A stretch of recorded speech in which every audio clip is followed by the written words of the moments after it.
matter comes on for a first appearance. Mr. Rohr, correct me if I'm wrong, but formal charges have not been filed yet? That's correct, Your Honor. The defendant was arrested. Formal charges have not been filed. On my calculation, I believe it will be due to the court at 3:30 on Monday. Thank you. Mr. Mercer, anything you would like to say about that? Not regarding that issue, thank you. So the court has reviewed a affidavit in support of a warrantless arrest. The court has found probable cause for the arrest. Specifically, I see that Mr. Watts was arrested for 3 counts of first-degree murder, each a Class 1 felony, and 3 counts of tampering with a deceased human body, each a Class 3 felony. Again, these are only charges that are named in the affidavit in support of a warrantless arrest. It's the district attorney's office who will ultimately decide what charges, if any, are going to be filed. And Mr. Mercer, would you like me to advise your client of his rights pursuant to Rule 5? Yes, please. Thank you. So, Mr. Watts, I would like you to listen carefully to the rights that you have, okay? Thank you. And so first, you don't need to make any statements. Any statements you make can and may be used against you. Do you understand? Yes. You have the right to counsel. Do you understand? Yes, sir. If you are indigent, you have the right to request the appointment of counsel or consult with a public defender before any further proceedings are held. Do you understand that? Yes, sir. And Mr. Merson is the head of the public defender's office, and he is going to represent you today and potentially in the future. Do you understand that? Yes, sir. Okay. Any plea that you make must be made voluntarily and not the result of undue influence or coercion. Do you understand that? Yes, sir. Right now, charges have not been filed, so this is a limited advisement. I intend to bring you back next week once formal charges are filed on Monday, so I can give you a full advisement. But I will tell you that at this point, the court is not authorizing any bail. Once I know what the official charges are that are filed by the district attorney's office, I'll inform you the nature of the charges. If charges are filed, you have the right to a jury trial, and you have the right to demand and receive a preliminary hearing within a reasonable time to determine whether probable cause exists to believe that you committed any of the charges that are filed by the district attorney's office. Do you understand that? Yes, sir. I believe that your lawyer has filed about 16 or so motions on your behalf, including a request for a preliminary hearing. Do you agree, Mr. Merson, that that time period, that 35 days to have a preliminary hearing, doesn't begin until your client appears in court next week once formal charges are filed? I agree. And I have not seen, correct me if I'm wrong, a proof positive, presumptive, great written motion by your office. Not at this point, Judge. Okay. Okay. And so would you like me to further advise your client of any additional rights? No, thank you. Mr. Rourke, what kind of conditions, if any, are you requesting for the protection order given the circumstances? Judge, I'm going to defer to Mr. Wren. Mr. Wren? People are simply asking for the standard protection order under Title 18 at this point, given the deceased nature of the victims. And I assume based on the no bond hold, the issue of possessing or having access to or control over a firearm or any ammunition is a non-issue until and if bond is authorized. That's correct. Thank you. So, Mr. Watts, I am going to issue a protection order pursuant to Colorado Revised Statutes 18-1-1001. It's going to state that you not harass, molest, intimidate, retaliate against any witness involved in this case. Do you understand that? Yes, sir. If you were to violate the statutory protection order, it's a Class 1 misdemeanor. Do you understand that? Yes, sir. And could we talk about some of them? I realize that things are happening very quickly. Motions were filed today. There hasn't been a lot of time to object or to file responses. Mr. Merson has filed a number of motions, some of which potentially may be time sensitive. My intention is for the parties to come back to court next Tuesday so I could advise Mr. Watts of his formal charges that are filed no later than 3:30 on Monday.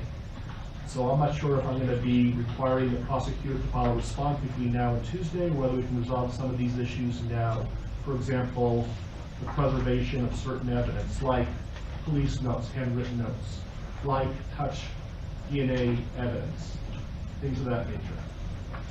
Your Honor, I think we can address some of these pretty quickly, but certainly not all of them. We would be asking for time to file a written response to some of them. Yeah, I'm just concerned about the time that elapses between now and Tuesday, and I want to make sure that the evidence that's being requested to be preserved is preserved.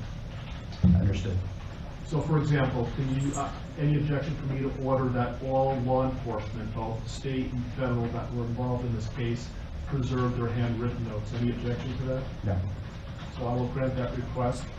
Did you read Mr. Merson's motion with regard to touch DNA?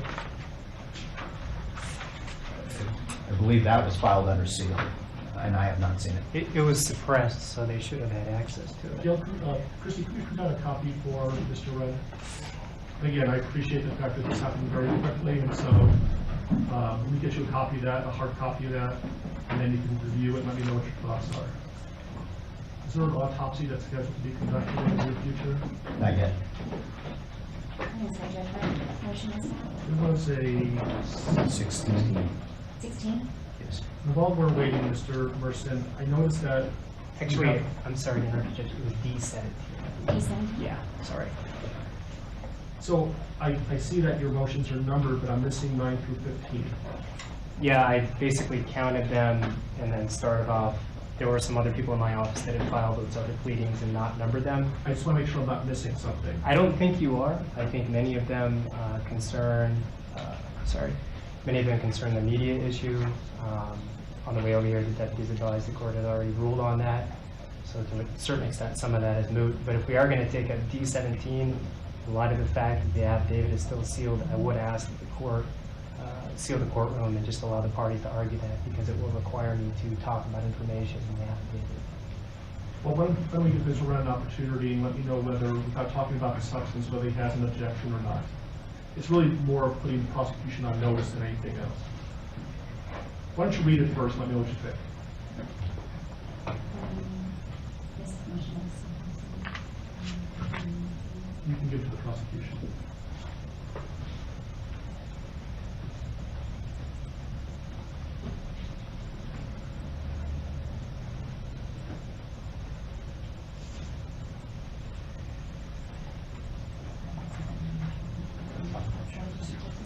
Steve.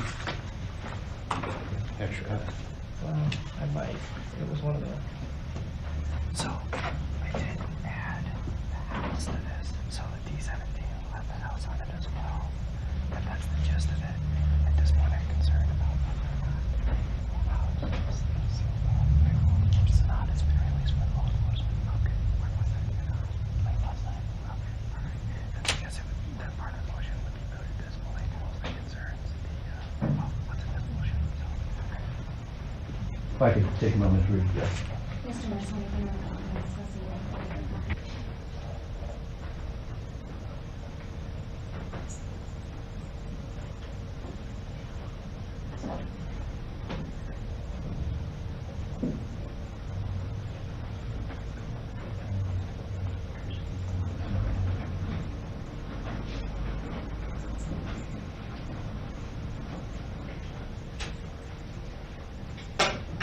Mr. Ram? Thank you. I'm okay with continuing it, I just don't want there to be any time-sensitive issues between now and next Tuesday that we should have handled today. I think we need to address it today. As I indicated, Judge, at this point, there's not an autopsy scheduled or autopsies. I don't know when that might happen. I don't know if it would happen before Tuesday or not. With respect to this motion, and does the court want to address Mr. Merson's concerns about clearing the courtroom, given the sealed nature of this, or may I speak briefly? Well, it is your, I think it's based on the sealing of the affidavit in support of the warrantless arrest, and so with your motion to seal, if you think the reasons why you requested the affidavit to be sealed are going to be compromised, we could do this in camera. If you believe it's not, then we can talk about it publicly. I'm not worried about the compromising nature of the affidavit. I will tell the court and make a record that the prosecution has provided Mr. Merson with a copy of the affidavit, despite the fact that it was sealed to the public. I am concerned about this being discussed in a non-in-camera setting. My concerns revolve around the issues I brought up and the objections to expanded media coverage. It's an ongoing investigation at this point. I have concerns about, what would be discussed and how that would implicate Mr. Watts' right to a fair trial and his due process right. So my request is that the court seal the court so we can discuss this. Mr. Wren?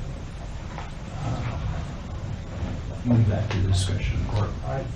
It seems to me, based on everything I've heard, that the affidavit is going to be released at some point. It was the prosecution who requested the sealing of the affidavit. They're not concerned about this being compromised, the investigation being compromised. And so I think we can talk about this publicly. Mr. Wren? And when you say talk about this, are we still talking about Yes. D-17? Yes. Which was also filed under seal. Yes. So with respect to paragraph number 3, Judge, our concerns relate to the way this is worded. As the court knows, the pathologist goes through a very extensive process when conducting an autopsy, much of which is governed by statute. I think most of what he's asking for is standard procedure for an autopsy conducted in this jurisdiction and would be done. However, I have concerns about the way this is phrased in that it orders collection of trace DNA and touch DNA from certain areas of bodies that at this point we don't even have, frankly. Second, we don't know if that trace DNA is going to even exist if we have the bodies. So there's no way to order us to find something that may or may not exist. I think when I read the motion, it essentially is putting the prosecution on notice that at some point they may be in possession of exculpatory evidence, and it's their duty to make reasonable efforts to preserve that and ultimately provide that to the defense. And so I think they're on notice by the mere fact that we're talking about this, that Mr. Wren got a copy of the motion, and if this becomes an issue later on, we can litigate this, and there's some pretty significant sanctions for the destruction of exculpatory evidence. Okay, so that will be the ruling of the court. Your Honor, may I ask one clarifying question? Because the way that the motion is titled talks about the collection of touch or trace DNA at 2825 Saratoga Trail as well as during the autopsy, but the body of the motion does not. I want to make sure that Mr. Merson is aware that the home where the homicides were alleged to have occurred has been released by law enforcement, was released as of about midnight last night. So even as we stand today, we are not in a position to be able to go back in and collect trace DNA from that home. So I just want to make clear that the ruling of the court does not require us to do anything affirmative with respect to the home. And Mr. Wren advised me that the government is no longer in control of the home, so I'm aware of that. Thank you. Thank you. Thank you. With regard to the motion for protective order, essentially for nobody to speak to Mr. Watts other than his attorneys and investigators and support staff, I'm assuming there's no objection to that? Correct. You'll put law enforcement on notice on that issue? Yes. Okay. Any other time-sensitive issues that cannot wait until next Tuesday? Nothing further to be done. Mr. Merson? May I just have 1 second? Sure.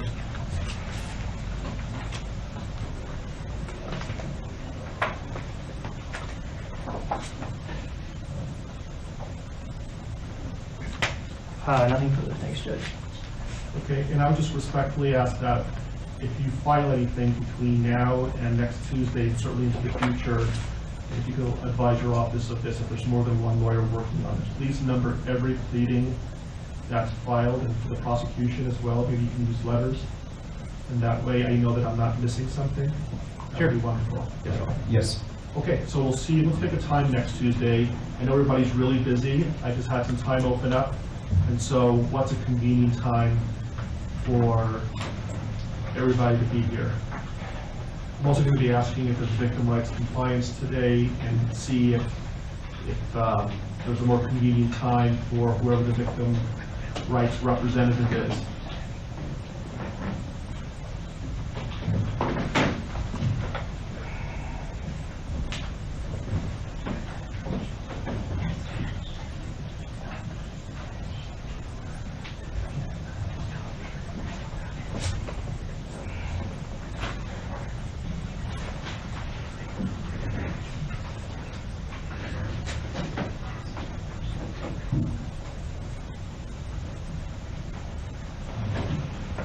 You know, we have been in communication with the family of the victims. We are in VRA compliance for that, based on that effort. At this point, we don't have any specific times that are good or bad for the family, but we will certainly contact them as soon as we leave and clarify their availability for next Tuesday. How about the attorneys? What's a good time for you to be here on Tuesday? Anytime, Judge. I'll make it work.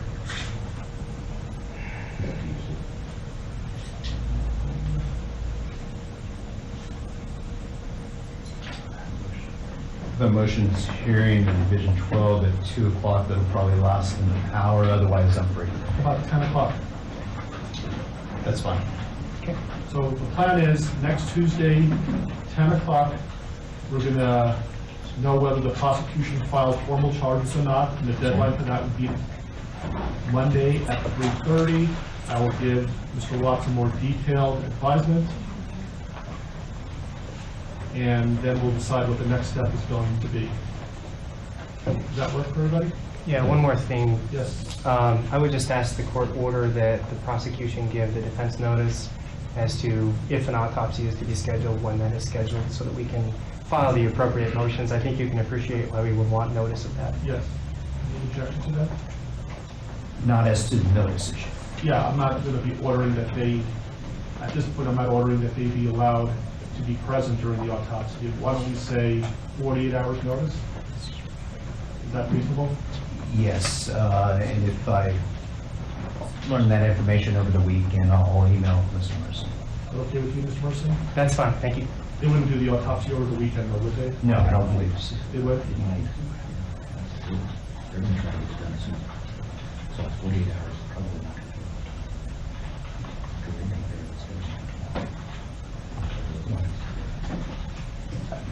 We've all certainly seen autopsies scheduled less than 48 hours after the bodies are recovered.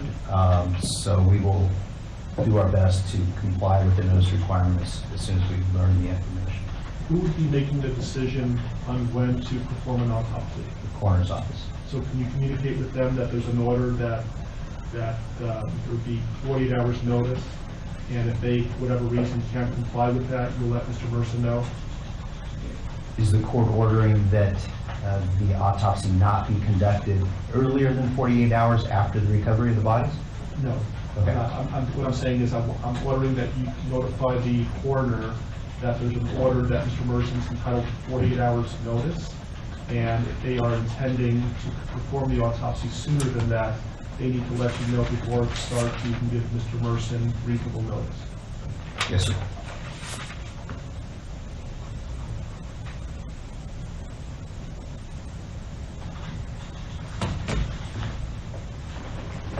Anything else you can think of between now and next Tuesday that we can resolve today? Nothing from the prosecution. Nothing from the defense, thanks. Okay. All right, we'll see you next Tuesday at 10 o'clock. Or 9.